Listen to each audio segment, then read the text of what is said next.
Jessica, Shayan, welcome. Thank you very much for putting up with me. How are you? Great. Thanks for having us. How are you today? Pretty good.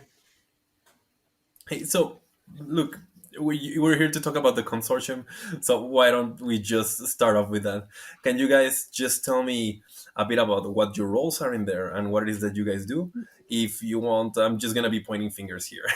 I'll start with Jessica. Yes, sure. So I'm Jessica Levesque. I'm the executive director at C4, and we're a nonprofit organization from Canada. And we work with open blockchains in terms of certifications and education. So we started in 2014, and the idea for C4 came from Michael Perklin and Joshua McDougall with the idea that there was no way currently at that time to be able to prove your knowledge, to show that you actually understood Bitcoin, which was our first certification. So a certification was created in order for people to be able to jump into the exam, go through 75 questions in 20 minutes to prove that they understand the technology. And this was extremely important at the time because so many people were claiming to be Bitcoin experts and didn't actually understand the technology. And there was not a benchmark to show that, in fact, you did have the knowledge to work in the industry or something, to be able to be on a podcast about it. And there's so much misinformation out there. So that is where C4 kind of grew from. And the Certified Bitcoin Professional, the CBP, was our first exam. And then we've been updating it along the way with a committee, the Certified Bitcoin Professional Committee. And we then formed the Certified Ethereum Professional Committee, which is where Shayan comes into play. And so the CEP exam committee, everything, we'll be talking about that during this. And so Shayan, why don't you introduce yourself and talk a little bit about how you got involved with C4? Sure. Thanks, Jessica, for the quick intro. So I'm Shayan Eskandari.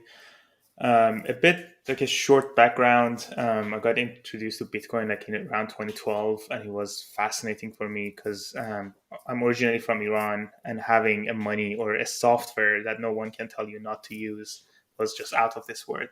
And I got like playing around with it. My background is computer security and information technology. And I wanted to break it. I was like, this is too good to be true. After 6 months, basically it broke me and I changed my subject to working on Bitcoin. And since then I've been full-time blockchain basically. And we had a short talk before the recording about like every day you realize how much you don't know. I remember the first job I had in the crypto was blockchain engineer at the Bitcoin ATM startup. And by then I thought I knew everything about Bitcoin. And I joined in and I had to write a wallet to make transaction from scratch. And I was like, I have no clue how this works. And I remember buying Mastering Bitcoin book and going through actual details of the transaction to figure out a lot of details. And so a bit flash forward, I remember that, as Jessica saying, like on LinkedIn, there was like more Bitcoin and blockchain experts than a lot of other job titles in 2017, especially. And that was something that was like bothering me too. And later on, when I was talking to Josh and Jessica, and they were talking about how the certification exists and how they're thinking about having the Ethereum one. And that's actually where I was more deep down in Ethereum because basically I was working with Consensus Diligence as smart contract security, an auditor. So I was like really deep down into Ethereum, and that was perfect because we found some other people to work with on this committee, and thanks for the committee to vote on me being the lead, and basically do the same thing as before, but now with a title. It's interesting, Shayan, you just reminded me of how we first met. So Shayan and I met in 2019 for the Blockchain Training Conference, which is hosted by C4. And Shayan was one of our teachers there. So he and I first met on a video call to chat about what he was planning to do for his presentation for his course. And we really wanted to focus on the courses being friendly in terms of like a good learner experience. We didn't want people that were just up there talking. We wanted it to be interactive, fun. Sometimes when you're talking about solidity, like Cheyenne was, it might kind of be like, oh. So we wanted to make sure that the people that were at the conference teaching were going to put on, a good class and that it was going to be engaging. So Cheyenne and I first talked before the conference to get an idea of how it might work. And then we met in Denver for that conference in 2019. And because of your experience, Cheyenne, we asked you to be a part of the founding of the committee. So basically we all got together in a room and just kind of discussed what this could look like, what we want to do. And then things moved from there into Cheyenne becoming the committee leader. And I feel like that kind of just happened organically because of all of your work within the committee. It seemed like a good fit. And then we just moved from there. Yeah, exactly. And just to wrap up my intro, currently I'm the Chief Technology Officer at Ether Capital. And shortly, just to mention what we do at Ether Capital is, so Ether Capital is a publicly traded company, and it's mainly like trying to expose the public sector to Ethereum and Web3 and blockchain as like the yield on investment. But I joined in September, and this is a move to move from just like a passive investment company to a technology company doing staking, doing the DeFi strategies and other things that it's going to be an exciting 2022. I love hearing how people get into the industry. Carlos, have you shared before on this about how you got into the industry and how you started the podcast and everything? Well, that's a funny story. I was just talking about it yesterday on another podcast that I was invited to. I started out in crypto because I got hired by an ICO marketing agency. And I lied my way through the interview, telling them like, "Yeah, of course I know, of course." Well, I had heard about Bitcoin like 8 years prior to that. No, Okay. like 7. Anyways, I had heard about Bitcoin back in like 2011. I didn't care for it. I thought it was dumb. And so, but I got offered this job in Cyprus and all, and I thought it would be pretty cool to go check out the island, to go learn about ICOs, to get rich, etc. None of that happened. The job was a total scam. Everything went south very fast for me from there. Like I ended up living in Georgia because I needed to flee like the European Union. Georgia, ex-Soviet Union, not Georgia, USA. Actually, I have a lot of Iranian friends from my time in Georgia, because basically I look like them. So, and after that, eventually, like, anyways, I was in Cyprus for like 3 months, which was how long like my work visa in there lasted for. But I made so many friends in that crypto community in Cyprus that trip turned out to be like the most productive thing I've done in my life, because everyone sort of like had a crypto project or something, and they knew me that I was like creative and hardworking. So I got invited to a bunch of stuff, and that's how I ended up in Decor, which is like the crypto research firm that I'm a part of and that we do this podcast for. So in the end, it all turned out all right, and doing the podcast for Decor has been great because being a crypto research firm, we don't really need to have an angle of like trying to sell anything. We have our own services, and actually being objective in the podcast helps a lot see, to promote the agency. So it's been pretty sweet. Thank you. No one ever asks me things in this podcast. I just think it's fascinating when you talk to people who are in this industry. They come from all over the place. Like I come from education. I'm a former college professor and associate dean, worked at community colleges. And now I'm in this industry, which I never would have thought of. I mean, I think I was like most people when I first heard about Bitcoin. I'm like, okay, whatever. I know I've heard Andreas Antonopoulos says nerd money. I think I've heard other people say that too. And it's like, oh, okay.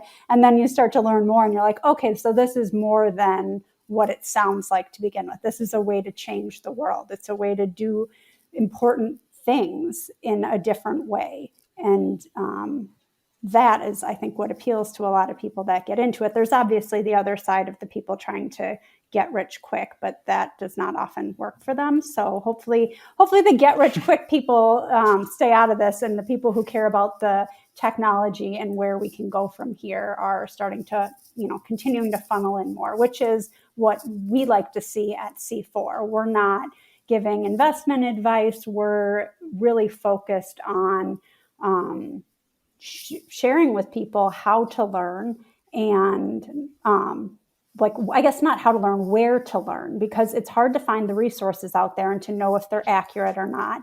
And then it's hard to hire people in the industry and know whether or not they actually understand the technology.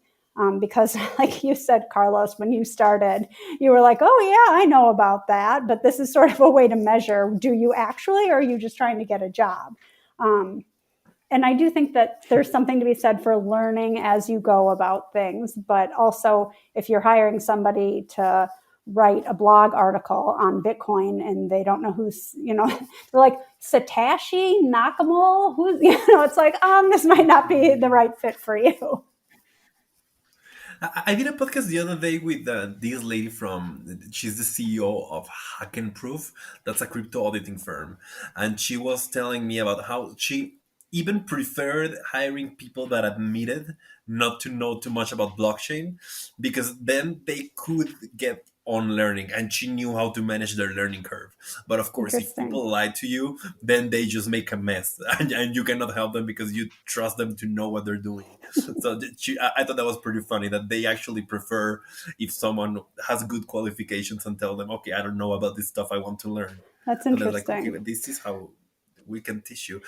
Well, I mean, I'm going to get back to Shayan in a minute, but sorry, go ahead. So I was just going to say, if you've got the resources at your company to do your own internal testing and education, that's different than if you're trying to hire people and just need, some help to figure out whether or not they are in fact educated. But yeah, go ahead, Shayan. No, I want to say, this is a good segue to say, why this we start working on the certificates at exactly that point. Doesn't matter if someone comes in and say, I know it or not. You can just say, this is a certification that go do this exam, give me a result, and we'll go from there. Just it defines kind of a starting point, a ground level that we know what we're talking about at least. It's similar to the information security industry in early 2000s, that anyone could say I work on direct secure code, or I'm a penetration tester. But what does that mean? Does that mean you're running some tools, or what you're talking about? And there were so many certificates coming out just for that. Mm-hmm. Yeah. And I wanted to ask Jessica, because you come from tech, Shayan, so I know you will have an easier time, or friends that are easier to explain these things. But coming from education, Jessica, do you tell people you work in crypto? Because I come from marketing, and I hate telling people I work in crypto. In general, if somebody random asks me, that I don't know very well and just says, what do you do? I say that I'm in technology, education, and certification. Because often if I say, blockchain technology or Bitcoin, it's like, what? Huh? I mean, people still haven't heard of Bitcoin, or and a lot more people haven't heard of Ethereum. And then there are a lot of people that have bought into the news cycles that talk about crypto really negatively. And if it's just in passing, I kind of just let that go. But I do think that people who are outside the industry or don't understand how it works really benefit from people like us who get it and are willing to be patient and sort of explain why. I also think if I say, oh yes, I'm interested in Bitcoin, and somebody knows me but doesn't know what I do, they might take a step back and say, oh, I thought that, it was for criminals, but you're not a criminal and you are trustworthy. And so why are you involved in this? I think it opens the doors for people who either find it daunting or have misinformation to be able to say that we're a part of it. But also, if you're just passing by someone and they ask you and you say what you're involved in, it just opens kind of like a wormhole. So it depends on the person. it does open a wormhole, and like you said, you're willing to be patient. I'm willing to be patient with some people. I'm definitely not willing to be patient all the time with everyone equally. But that's just a tangent. I wanted to ask you guys, and whoever of you wants to tell me like more about it. What can one expect to find in a Bitcoin or Ethereum certification when you actually sign up for a program? Yeah, what's in there? So why don't I talk a little bit about what C4 has for Bitcoin, and then Cheyenne can talk about Ethereum or Ethereum certification more in detail. So our Certified Bitcoin Professional exam is for anybody who wants to show that they have the knowledge of Bitcoin. If you're a newbie, that's fine. I started as a newbie too. Like I said, I'm from education. I had very limited understanding of technology in general. The learning curve was very, very steep. Um, but once I started to figure out, it came along for me, which I think just shows that anybody can understand this technology and get into it. So the CBP exam has a few different resources to learn about Bitcoin and to be able to pass it. So we have the study guide on our website that goes over just what the exam covers. Then we have Mm-hmm. a course which is much more detailed, and it's on Udemy and it's on another site as well. And the the purpose of the course is that somebody who knows very, very little about Bitcoin, or pretty much can know nothing about Bitcoin except that it exists, can take this course and learn what they need to know to be able to confidently speak about Bitcoin and write about it. And not in terms of the coding, but what it is, how it works, the purpose of it. And then they can take the exam and pass it. We have a really high pass rate for people that have taken our course. We also have a CBP prep book so that people who already have an idea of how Bitcoin works and they know sort of the the the basics around it and don't need to be walked through it as much, they can just read the prep book. So we have a couple different options for that. We also have YouTube videos online, blog posts, things like that to help share the resources that we do have. And the reason we created these resources is because it's hard to know where to get information from and what's accurate and what isn't. And so it's a way to kind of direct people so that they can become educated and certified, which is our goal. And then after the CBP came into play, and this has been around, we've now started this other committee, the Certified Ethereum Professional Committee and Exam, and I will let Cheyenne explain what that is all about. Please go ahead. Yeah, for sure. So as Jessica was saying, like the CBP is more when you're starting asking questions like what is money and who is responsible to print money, or like what are the dynamics around it, which is like usually the rabbit hole you start to know when you get to Bitcoin. And for the Ethereum, we try to so first of all, the exam, the questions took more than a year of weekly meetings of all of the committee, and we basically met every week, came up with questions, discussed the questions, and then compiled them together. Uh, Still, it has like some questions about like the nature of money and like centralized services versus decentralized services. A bit of like the basic cryptography, not as much as in Bitcoin, because that's where you get into like what is symmetric and asymmetric cryptography. Some of these questions on Ethereum one, there's a background fundamental which we kind of cut, and there's also unlimited depth of DeFi and like projects and the protocols, and like so we had to like come up with like this sweet spot of what you need to know to be a good, let's say, lawyer or like business person, like business dev in an Ethereum based company, like Ethereum related company. So we try to Mhm. like keep the question not developer related, not technical in that sense, but fundamental as like what is Ethereum. Um, the pass rate is, I think, around 50%. So that means that it's way harder than CBP and Bitcoin exam. But that's basically like the details of an Ethereum you need to know in order to like understand what's happening. And the questions are, so we don't have a course for CEP yet. It's it's working. The book is working. Jessica and others in the committee is working on that. But we have the study guide on the website. Usually, I suggest people to like read if you read Mastering Ethereum, not even the coding parts, like just skip the codings. But if you read that, you should be able to pass the exam. That's what I usually suggest people to like look at, and that's a great book to just have around.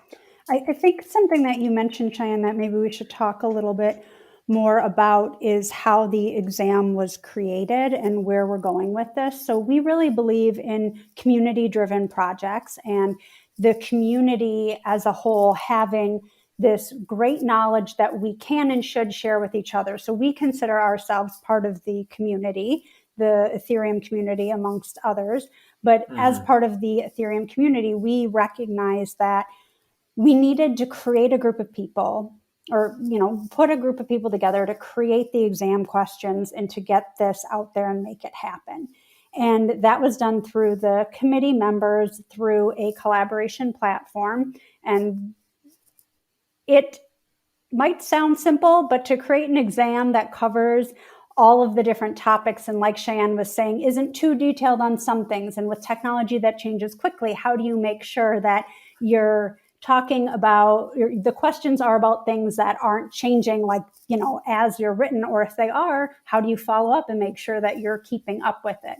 So the committee created the exam questions in our CrowdQ platform, went through together as a committee to make changes, suggestions, go through, and it was quite a long process. And then select, how many questions do we want about DeFi? How many questions do we need about cryptography? And, the question pool is larger than the actual number of questions that you take in it. And so there's, I think, over 300 questions in the question pool. And then the exam itself has 75 questions and it's 20 minutes. And we can talk a little bit more about the time frame and whatnot in a minute. But I do want to say that the reason that this exam was created by a committee was, like I said, we needed to get a base from it. But at C4, we really value the input of people that are volunteering their time. And we think that the exams should come from the community. The community should decide what is important, what information you need to know to prove your knowledge.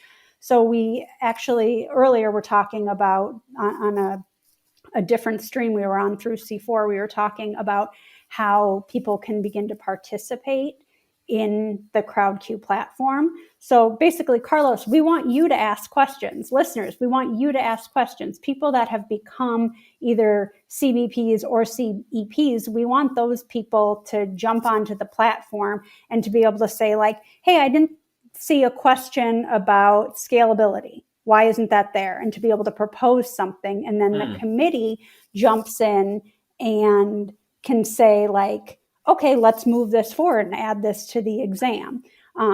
But no good idea, evolves in a vacuum. We want the community to be giving the input that we know that they have.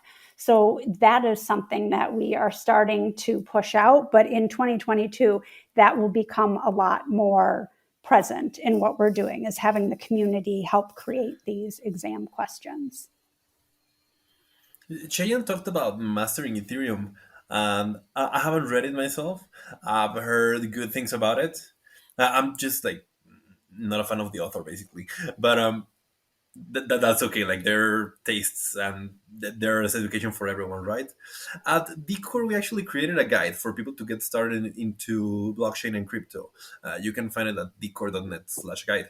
And that goes basically from what is a blockchain, how does it work, to how do I invest in a crypto project, and how do I do it so confidently, or at least know what to assess.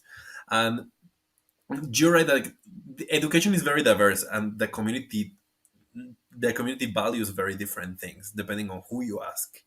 Um, I wanted to ask you about your opinion on the Bitcoin Standard book, uh, because I think the main problem with the community in general, and if you're taking input from the community, is that the crypto community is very dogmatic.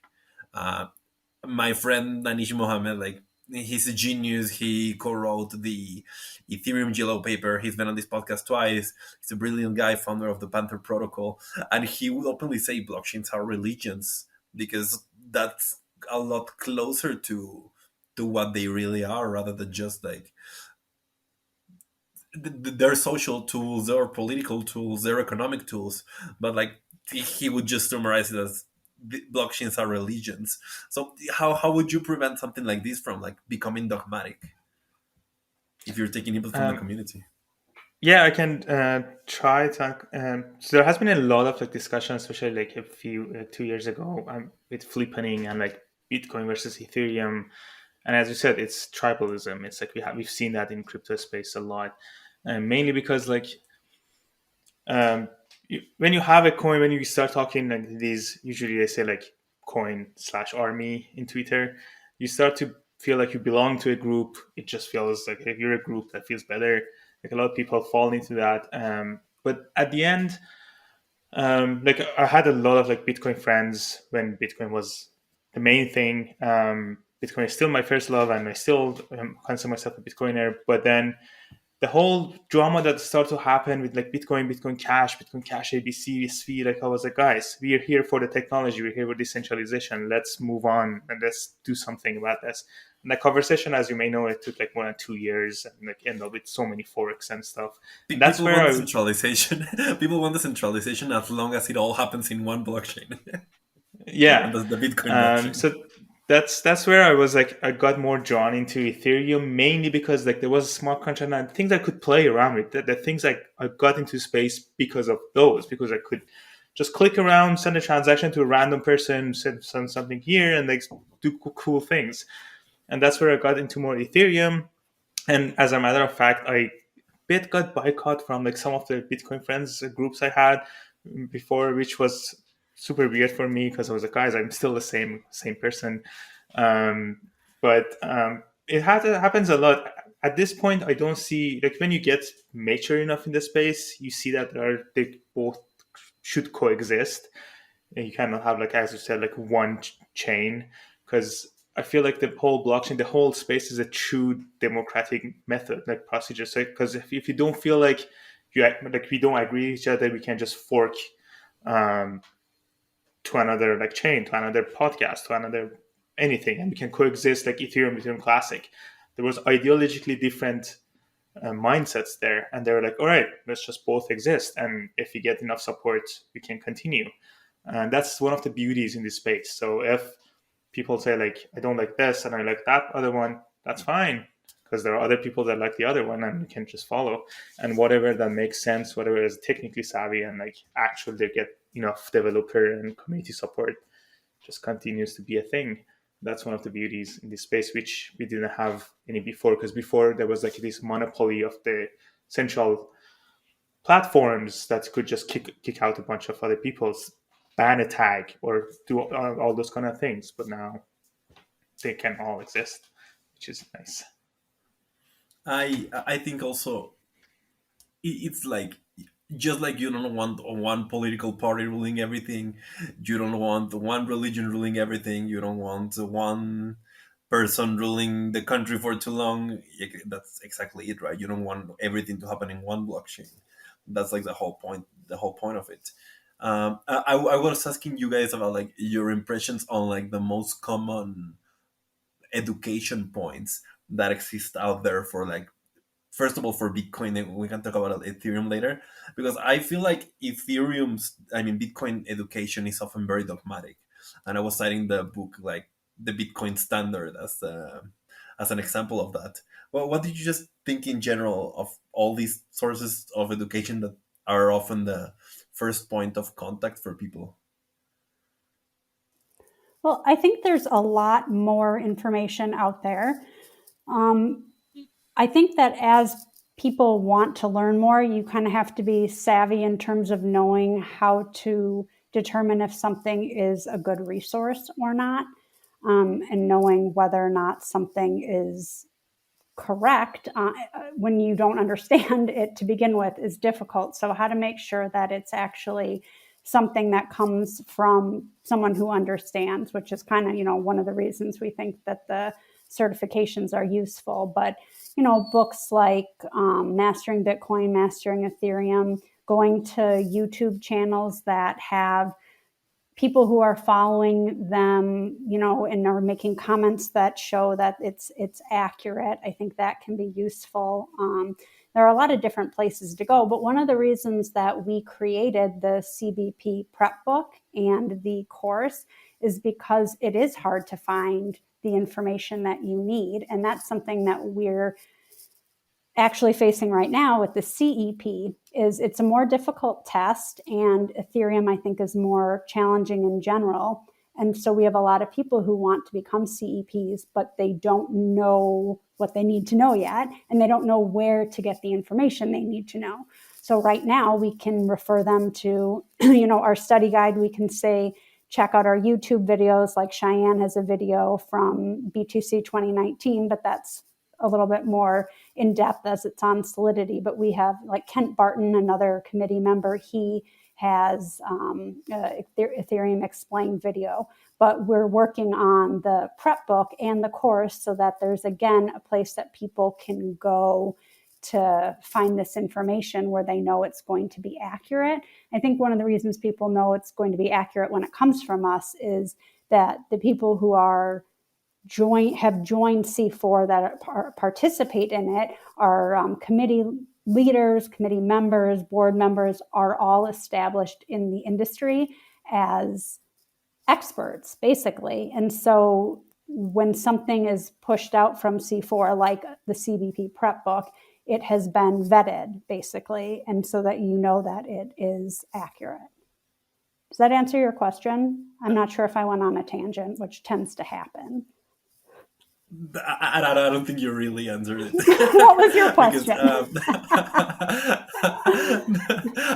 was just wondering what your impressions were about like the sources of education that you can tell are written by people who think like Bitcoin is the best thing that ever happened to the world, and yeah, how do you deal with that kind of education? Like Bitcoin maximalist? Because because I assume like you guys try and be like more centered and more well, we believe that there's value out there, more down to earth. There's value out there in a variety of different open blockchains, in our opinion. It's not just Bitcoin that's valuable. There are other blockchains out there like Ethereum that we think are important and serve a different purpose and are interesting. I mean, you can't force somebody to agree with you. There are going to be people out there that think that, Bitcoin is the one and only. There's going to be people out there who think that Bitcoin is dead. You hear that all the time. And I think really like it's not our job to tell people what is worth like believing in or worth learning about. It's for people to decide that on their own. I don't know, maybe that still doesn't answer your question. I don't know if I have an answer. I just want to add something. Yeah, the conversation was mainly about Bitcoin versus Ethereum and where you learn things. As you said, like it's kind of tricky when someone wants to start learning now. There's so much noise out there that it's almost becomes impossible. There are so many like strong opinion articles that you read. Like one of them, like the Bitcoin Standard, is a really good book to get into the space, get in the mindset. But this is a personal opinion. Getting stuck there is not good. Like getting stuck in any ideology and not asking any more questions, I don't believe that is any key, and it actually does any good for personal level or technology or the community overall. So it's really good to continue the conversations and not let down like others when they have like different opinions. And we've seen that a lot in like the whole tribalism that we see like the crypto space, but mainly versus like the top 5 chains, and it's not healthy, I would say, because like you don't have like I've seen that in Twitter that they usually read many pages of like conversations, and at the end you're like, what did I do with my life for like today? Like exactly. I don't know, have anything to like offer right now. So as long as we can see that, like, let's say for Ethereum, we can do wrapped Bitcoin and use it in DeFi. So there's like so many things to do. But going back to your question, is like, if you want to learn, try to be keep open minded about everything you read, and ask questions in the middle. If someone tells you like this is the next Bitcoin, which usually like scam projects or like all other like investment ideas that come out, is like, ask why, how, like who is using this, why is this different than like what we have out there, and what do we have out there. And there are like money resources, but it's a constant job, like it's a kind of full-time job learning what is out there. Like I've been in the space like more than 8 years, and I'm still learning new things every day, even about the things that I used to know. Like I keep forgetting things, or things are changing, and you have to like learn more, read more. Podcasts are pretty good for this.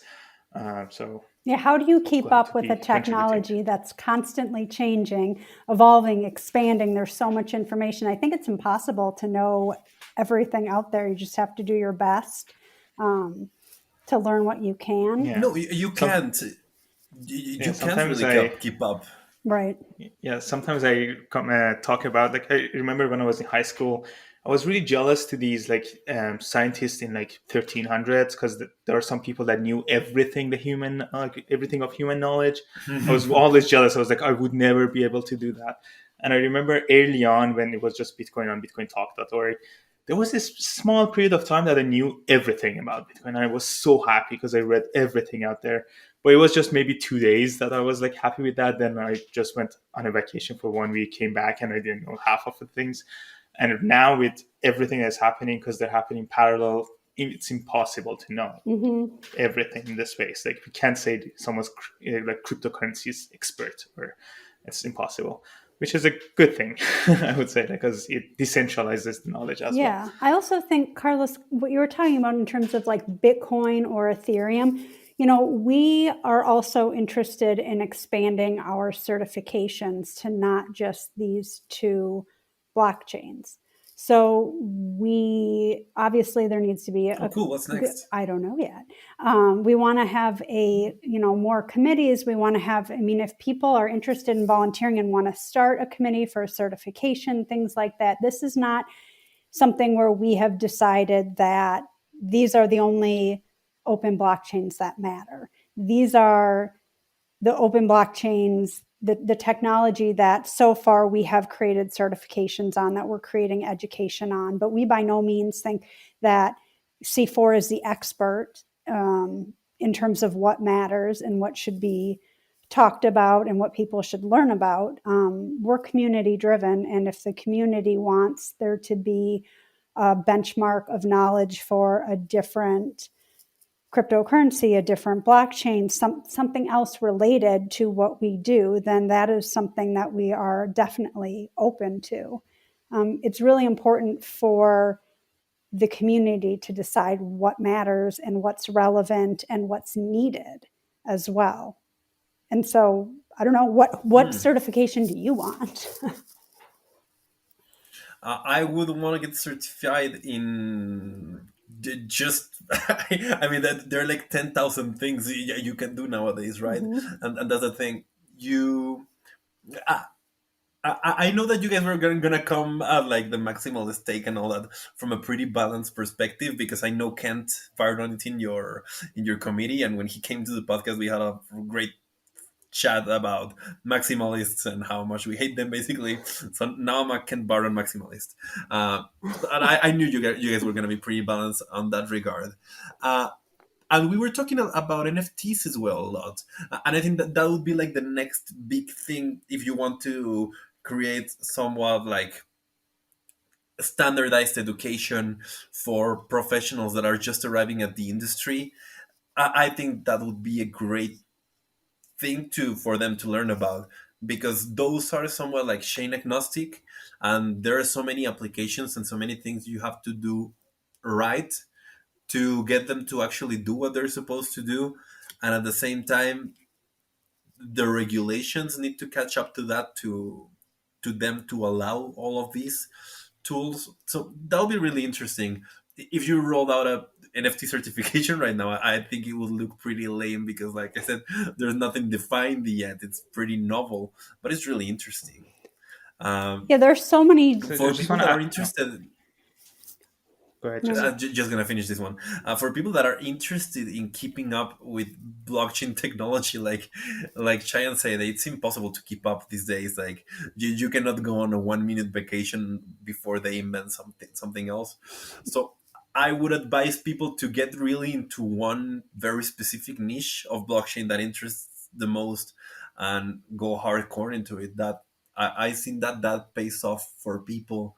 Um, because nowadays there are like financial applications, legal applications, technological applications that are for blockchains, applications that are for DAGs, applications in one chain, applications in this other chain. Uh, if you just pursue one very specific field, you're more likely than to do better than if you try to just learn the whole thing, aren't you? See, and I would say the opposite. You have to learn about all of the others before you can decide where you want your focus to be. Cheyenne, are you the tiebreaker? What do you think?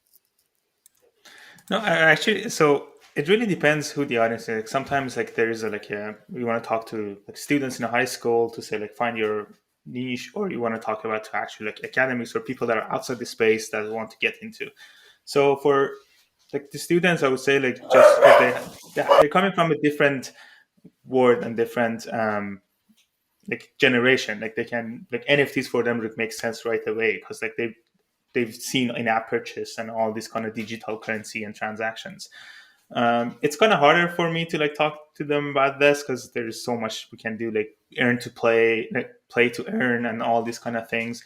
It's way more in that level, or like other things. But like for general academics or like scholars, I usually there is this book by Kevin Verbach called what was it called? The Blockchain and the New Architecture of Trust, which I love the book. Like it goes through like everything that can be done and how blockchain, decentralization, and like regulation can work together. Do they supplement each other? Do they go against each other? Like how one of the examples there I really love to like I use sometimes is like you can use blockchain decentralization to make enforce the right behavior in the like regulated world, meaning that like removing the extra trust that some it is in some places and replacing them with like blockchain and smart contract. They don't have to go, it's either this or that. You can just combine them. And that book would be really good start to like know everything that there is, at least to start, and then go deeper in Mm-hmm. there. There's not that much about like this whole NFT random degen stuff in there, but I mean that's for the new generation. I wonder if NFTs in general are going to start bringing more people into the space who want to learn about it. I was saying this on something we were talking, earlier on our C4 live stream, but I was on Instagram last night looking at something. It's like a history profile or account that I follow, and they're starting to do NFTs, and I was like, "Whoa, worlds colliding, cool!" And started to read more about it, and I had the same. yeah. I had the same thing the other day. Just like I follow a puppies account, not really a history account. They also started doing NFTs. I was pretty Did shocked. you just wait? What account was it? I wonder if it was the same one. No, it's an account for cat and puppies pictures. Oh, I don't think ooh, it's I the want to same know one as about the that one you too. were mentioning. I want to hear about that one as I'll well. find it. I'll find it and send it to you. Okay, I cool. promise. Well, it's just neat to see, like, okay, so people who are just interested in photographs of history are now getting this introduction to NFTs through this, and maybe they hadn't even heard of them before. And same thing with what you're talking about. I think it's interesting anytime what we're doing expands into other, I don't know if you want to say genres, I don't know what the right word would be, but to see how it's valuable in different ways and expanding people's minds rather than just people who are saying like, there was that dialogue for a long time about Bitcoin being for criminals. And then it's like, well, let's move into all the other things that you can learn about with this. And hopefully you'll then understand that that's not actually the case. And then you'll find out like, oh, what are NFTs? Let me learn about this. And if it collides with something else you're interested in, I think that it makes it easier to start to learn about the technology behind it. Nowadays, if you're using Bitcoin for crime, you're a pretty lousy criminal, aren't you? Um, Well, even back The but then, most like, trackable money. hello, it's traceable, but I think that's something that the general public maybe didn't know. But I don't think I hear that as often. Like, I know financial advisors who are like, hey, what's this CBP that you offer? Like, people that are in the traditional finance world are starting to reach out to me now, and I think that's a good sign. Sure. Yeah, I just wanted to say that like NFTs are like basically becoming like these gateway inside the whole space. Like I've seen a lot of people that are into NFTs. Also, the airdrops I've seen like a lot of like especially in developing countries, people are using these different protocols just to in a hope to get the airdrop, but using them that means more users for these people getting exposed to the ideas and all these kind of things. But one problem is that there is like people that are now like NFT legions, they don't follow the initial ideology, the decentralization. They don't really know about all these kind of things, and also the security best practices. There's so many people on Twitter we see that like their accounts get hacked and like 100K or $200,000 are stolen from their account with a few like priceless CryptoPunks, mainly because they were holding everything in a MetaMask and shared their screen on like some random Discord channel. And you see that like they're missing all these fundamental details to keep these things safe. And like I think that's one of the opportunities we should like push for more education material. Although the short attention span of all the people doesn't help with like teaching how to do best practices, but there is something that should be done there on the education side. there is something great that Jessica said there. I just want to jump on that as well because right now with I'm very much a fan of Ethereum. I love Ethereum with all my heart.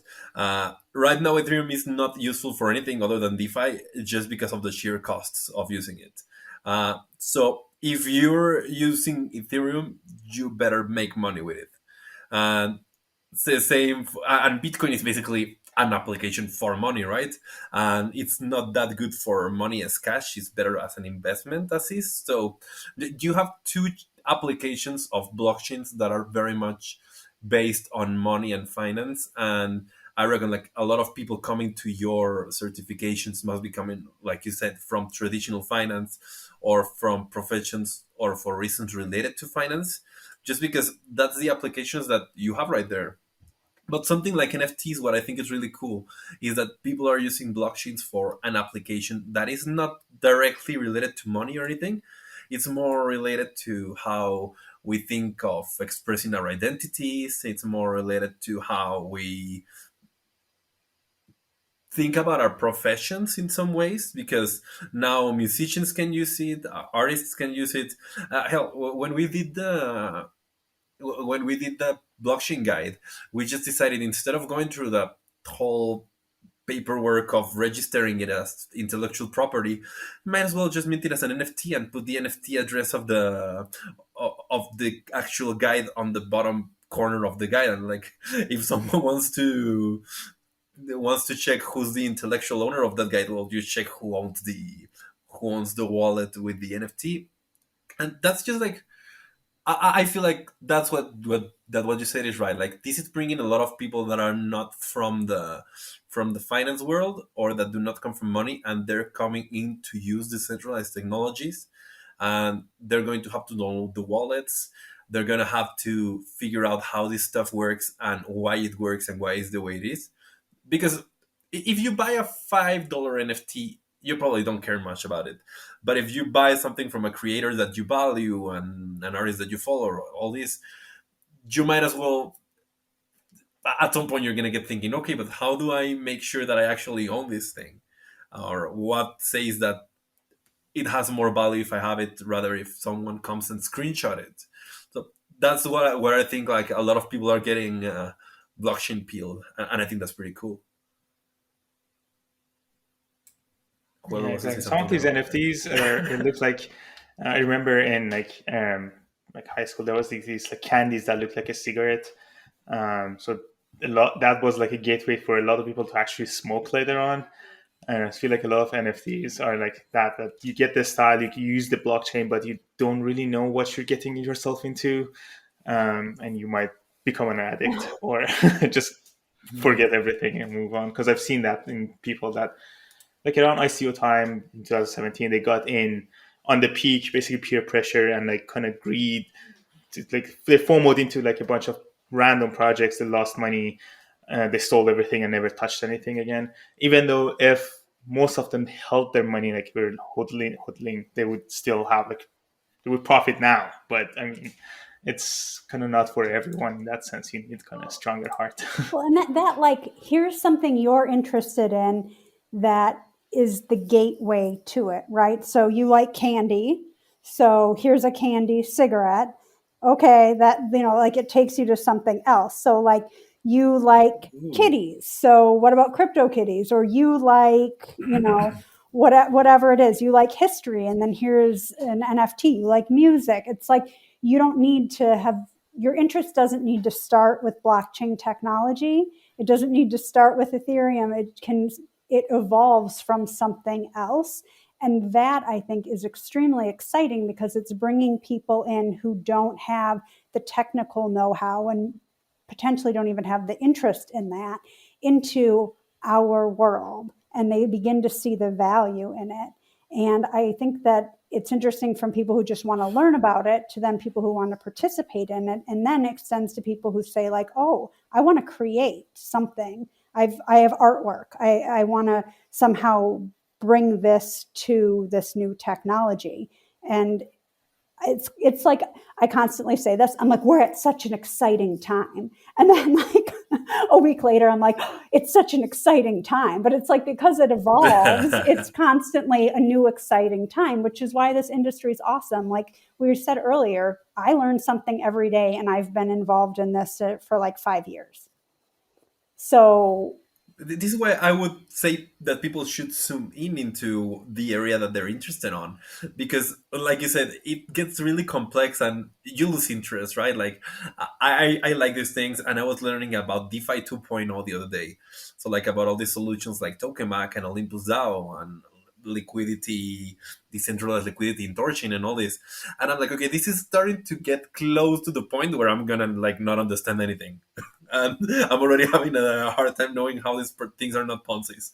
So like, uh, you might as well go, of course, like you said, learn about the whole thing, learn about how blockchain works, learn about this ecosystem, but zoom into the areas that you think you could pursue because it is a novel field, right? but I think like you decided, okay, I've reached this limit, and maybe that's because you're like, I am not interested in learning more about it, or the amount of time it would take to understand like how tokamak works, like the extra steps you have to kind of decide, like, okay, I only have so many hours in the day. I'd rather spend my time also learning about this, which I think applies to life in general.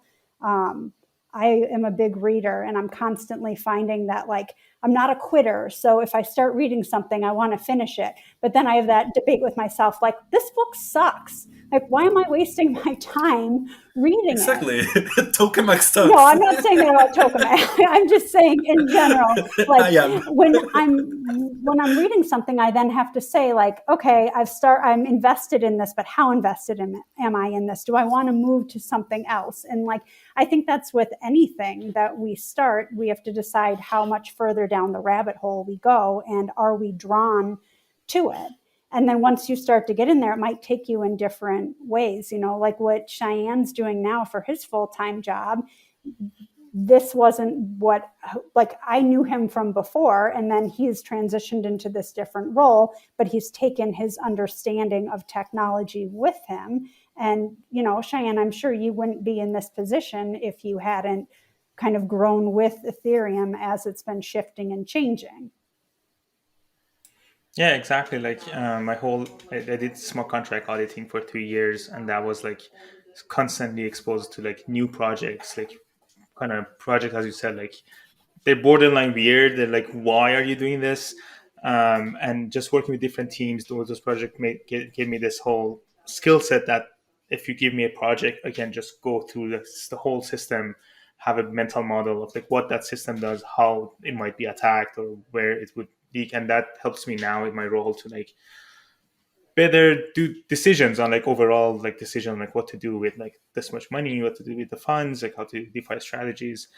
There was something I want to add, but I don't remember right now. So go ahead. I want to jump About in. tokamak?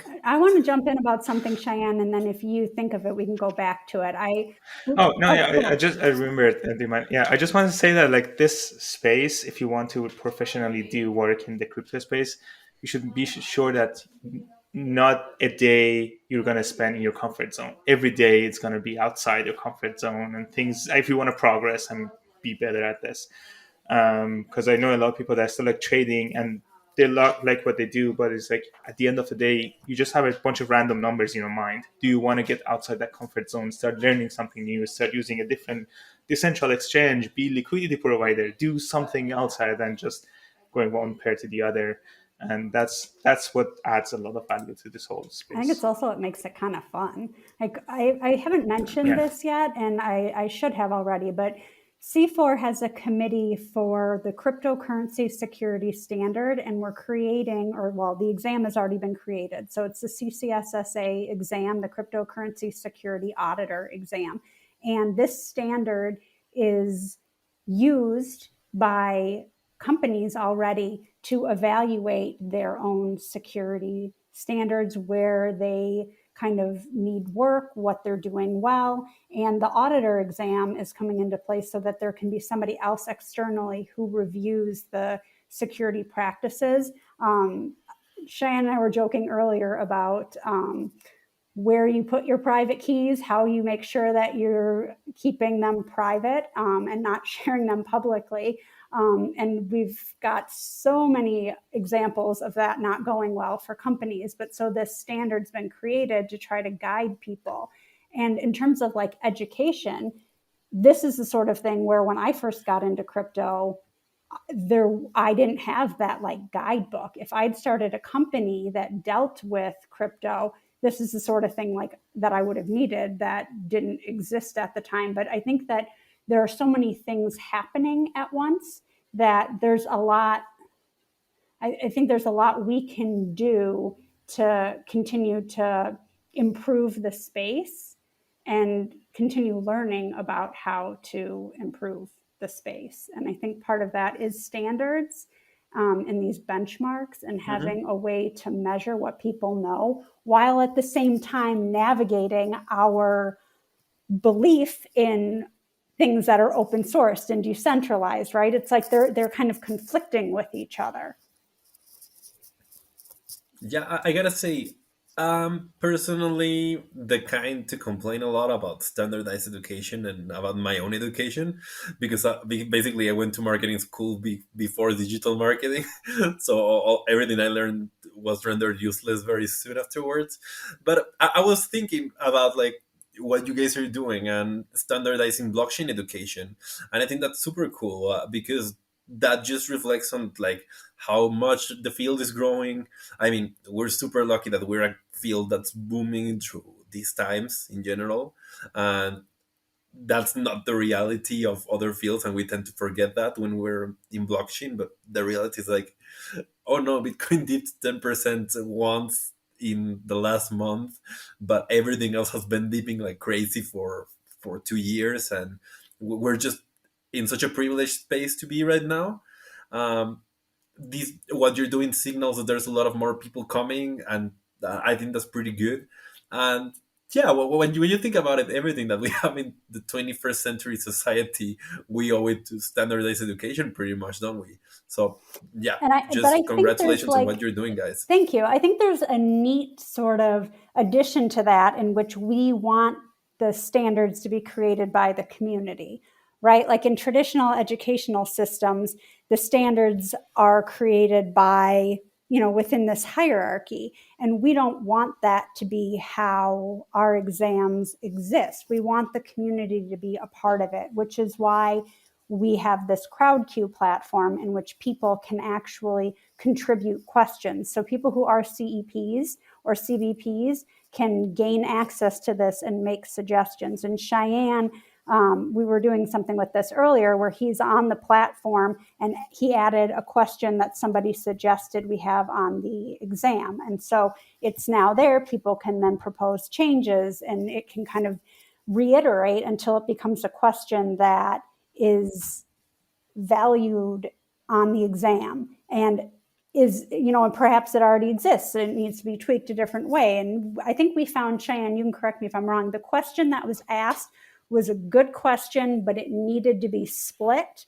It was like asking too many things. Was that what it was? Yeah, so that was one of the challenges we had with the whole exam. Was like the question was like, why proof of stake is less centralized than proof of work, and the reason was like mostly like economic incentives, or I don't remember the exact answer that they were suggested. But going back to that question, it's not based on facts necessarily right now, right? Like there are some ideas Exactly. here and there, but you can't say it is less centralizing or more centralizing right now. Because even like with Bitcoin, like the proof of work, like the idea was something, and then the GPU mining came in, it kind of changed, and then ASIC mining came in, the whole change. Mining pools came, and there was like centralized on top of a decentralized network. And then there was like these implementations like P2 pool, which wanted to decentralize mining pools, but they didn't succeed because some other like factors.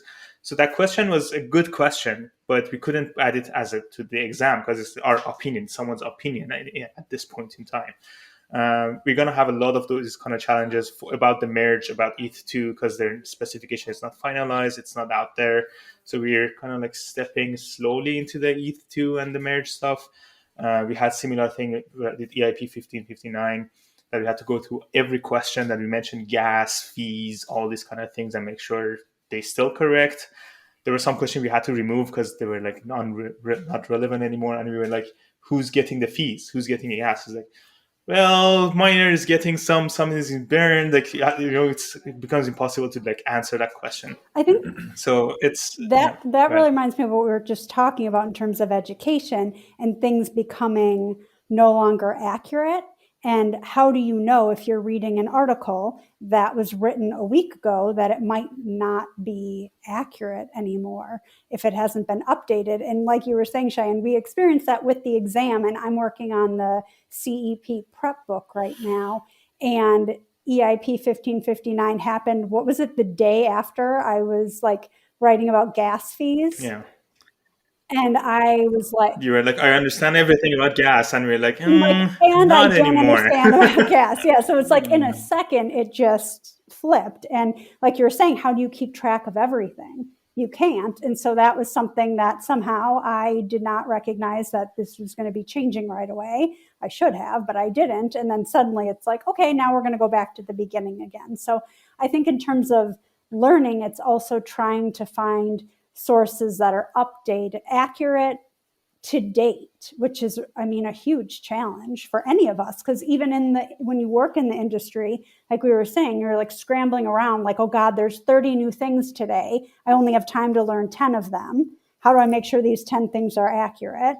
And it's very different than how we have seen education traditionally. Like Carlos, you were saying you have a marketing degree, and it's different. And how do you prove now that you understand digital marketing when that wasn't a part of the course? But I think what C4 is doing is so unique because we're saying we don't have all the answers. I mean, imagine going into a college class and saying, here, I'm going to prove to you that I understand this because I've done self-study, and now I'm going to help you write the final exam.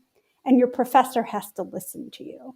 And the other students are like, yeah, let's help write this exam. And so everyone's joining in. So it's not just the professor saying, I have all of the answers, let me tell you. It's like the students know stuff too. And so let's use the knowledge that can be gained from a collective rather than just one source. And then the professor is used to, disseminate that information and to, maybe help do some different things. I don't know. This analogy has gotten away from me. But the point is that I think that the community adds a lot of value. And we're seeing that with our exams. And, having someone like Cheyenne as a committee leader who's on the ground running with Ethereum is something that helps us a lot, helps me a lot. He'll send me something like, this is what's going on. I'm like, okay, good, send me more. I can't keep up with it. Yeah, of course. And well, guys, I've had a really fun time chatting with you both. This has been a really fun conversation. I really hope, like, as a member of a crypto research firm, I'm hoping we can collaborate in something at some point. That would be a lot of fun. Uh, any parting thoughts that you'd like to give our audience? I know that we've given them a lot already. So I would say check out what we're doing on social media. We're at Learn More with C4 on Twitter, and cryptoconsortium.org is our website. So definitely check that out, learn more. If you're interested in participating, you can send us an email, info@cryptoconsortium.org. You can reach out on Twitter. We're always looking for community members to participate in what we're doing. And we are all community members, and we want what we're doing to be accessible to the community because we are the community. So I guess I would just say, please, if you want to be a part of this, we would love to have you. Yeah, just to add to what Jessica said, if you love teaching, like writing educational material, if you're learning something and you're taking notes on that, C4 would be a good place to publish them. And we might even have like NFTs later on for our like authors or something, just like putting it out there. There's so many But options. for now, yeah, so many options. And yeah, hopefully like this in the next summer we're going to have the next conference if that works out, and we'll see how that goes. Yeah, definitely. Thank you so much, Thanks for the Carlos. podcast. And thank you for being and here, thank you too, Shayan. and thanks. I really appreciate that you guys made the time. And well, thanks for everyone listening. We'll see you around. Bye bye. All right, take care.